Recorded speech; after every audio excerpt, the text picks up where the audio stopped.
Ya, baik rekan-rekan sekalian, terima kasih atas atensi yang luar biasa.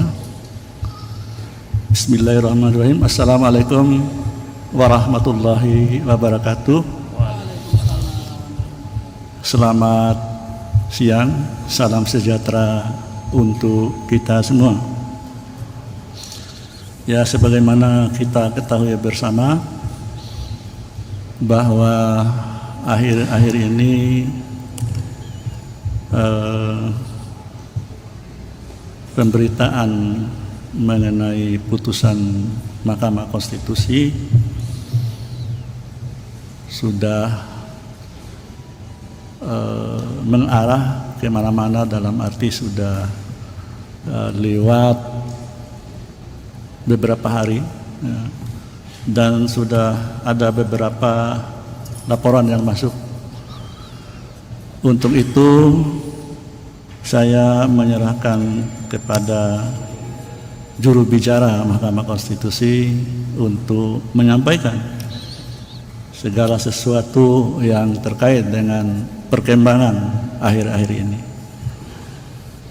Selaku juru bicara dipersilakan Yang Mulia Prof. Eni dan Yang Mulia Mas Fajar. Mas Fajar belum Yang Mulia ya. Amin gitu. Ya, Yang Mulia Prof. Eni dipersilakan. Baik, terima kasih Yang Mulia Pak Ketua. Assalamualaikum warahmatullahi wabarakatuh. Selamat siang, salam sejahtera bagi kita semua. Om Swastiastu, Namo Buddhaya, salam kebajikan. Pada kesempatan yang berbahagia ini, rekan-rekan media massa, tadi saya dengar dari Mas Fajar jumlahnya ada 100 berapa Mas? 123 ya, luar biasa. Terima kasih atas kehadirannya di MK. Berkaitan dengan putusan MK, khususnya putusan menyangkut soal usia, ini memang sudah banyak sekali laporan ya, kaitan dengan dugaan pelanggaran kode etik dan pedoman perilaku hakim. Jadi ada dugaan pelanggaran kode etik dan pedoman perilaku hakim. Ada yang sudah masuk ke MK. Dalam catatan kami sampai hari ini ada 7 laporan ber-7. Dan tadi saya juga mendapat informasi, saya tidak tahu benar atau tidak karena belum sampai juga ke MK, ada 13 laporan soal itu, tapi belum masih sampai sekarang.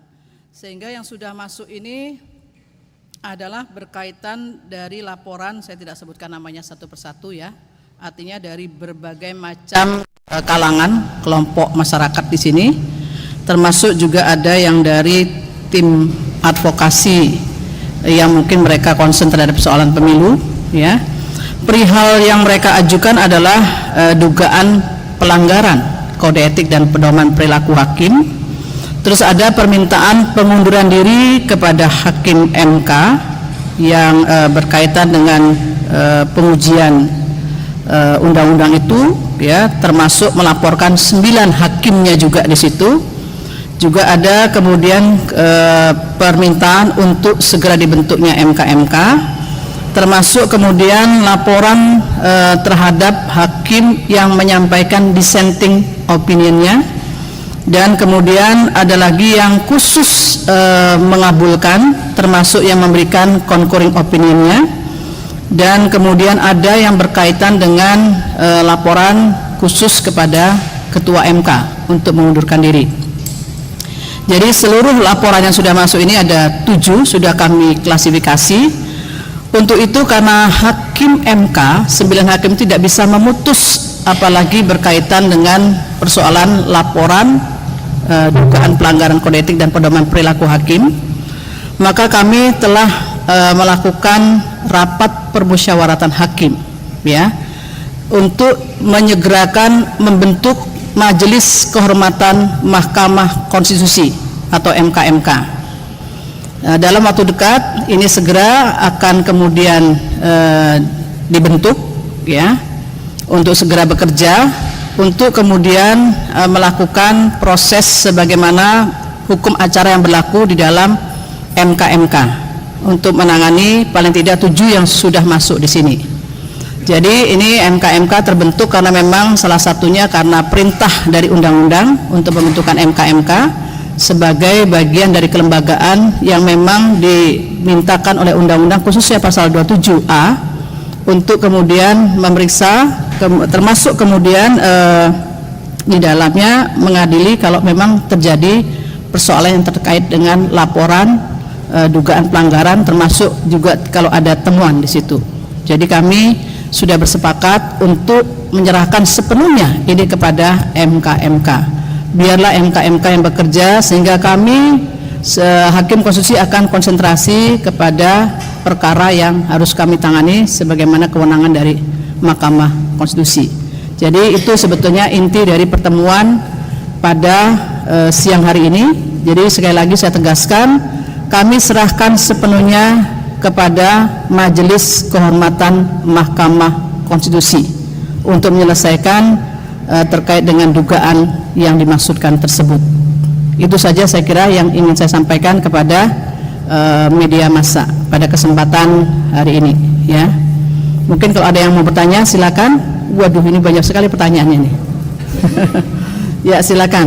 Ya, depan dulu ya Mbak. Silakan Mbak.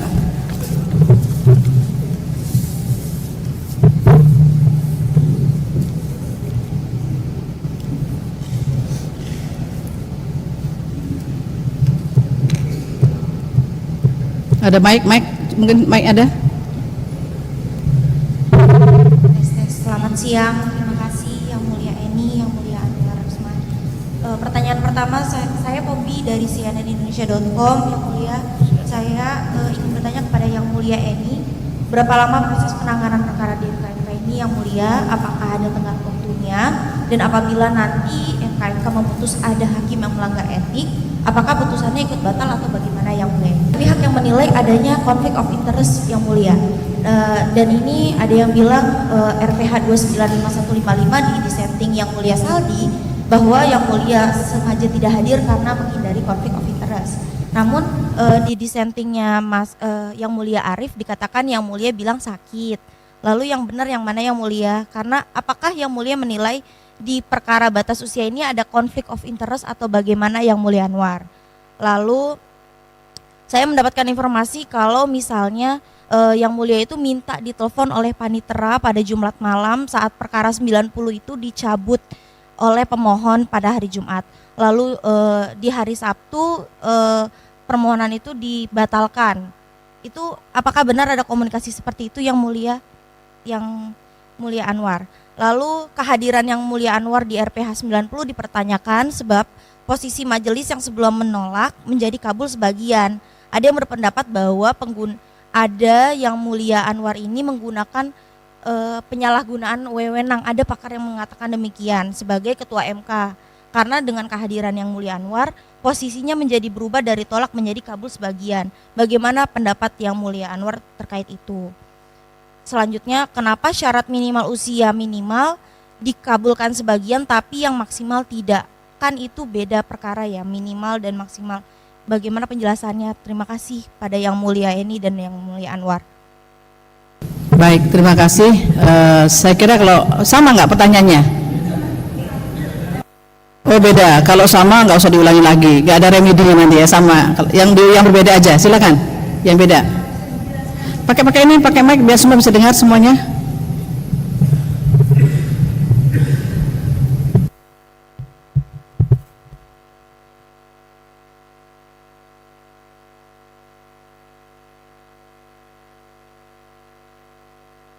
Dari mana dijelaskan ya Mbak ya? Kalau tadi dari mana? CNN ya? CNN ya? Mbak siapa nih? Mbak siapa?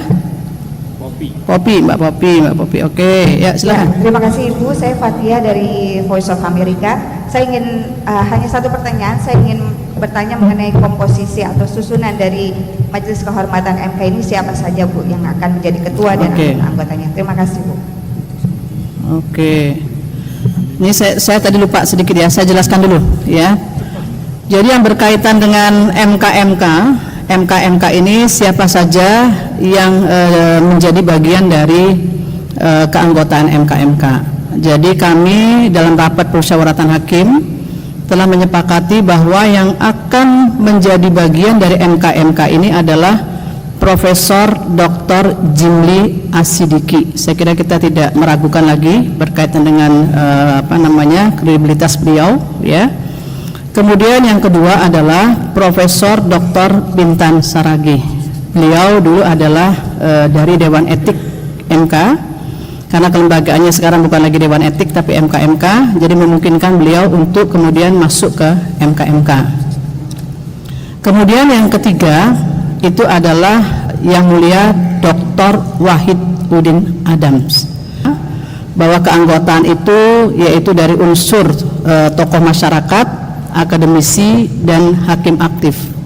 Jadi Profesor Jimli bisa mewakili tokoh masyarakat, ya, sekalipun beliau sangat memahami bagaimana sesungguhnya kelembagaan MK.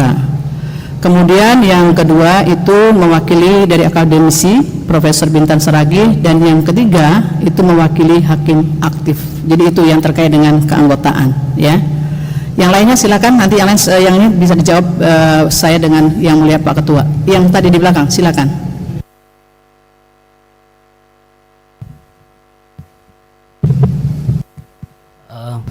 Dari mana nih? Selamat siang Yang Mulia, saya Hedi dari Kumparan. Ini sebenarnya mempertegas kemarin yang soal ramai-ramai itu. Soalnya jadinya muncul soal diksi-diksi mahkamah keluarga dan segala macam. Dan itu mengacu pada keraguan ke depannya Mahkamah Konstitusi apakah bisa menyelesaikan soal konflik pemilu. Karena belakangan ternyata yang banyak disebut di media massa juga yang soal anak presiden itu, yang Gibran Rakabumi itu kan akhirnya jadi resmi jadi cawapres. Nah ini pertanyaannya, orang meragukan nanti apakah di sengketa pemilu ke depannya itu publik akan mempercayai Mahkamah Konstitusi untuk menyelesaikan konflik. Karena pasca putusan perkara 90 kemarin itu, kekhawatirannya itu jadi panjang Yang Mulia. Kekhawatirannya nanti ke depannya itu bagaimana kalau ternyata terjadi terjadi sengketa dan segala macam. Ini kan tugas MK tidak sampai di situ soal pemilu.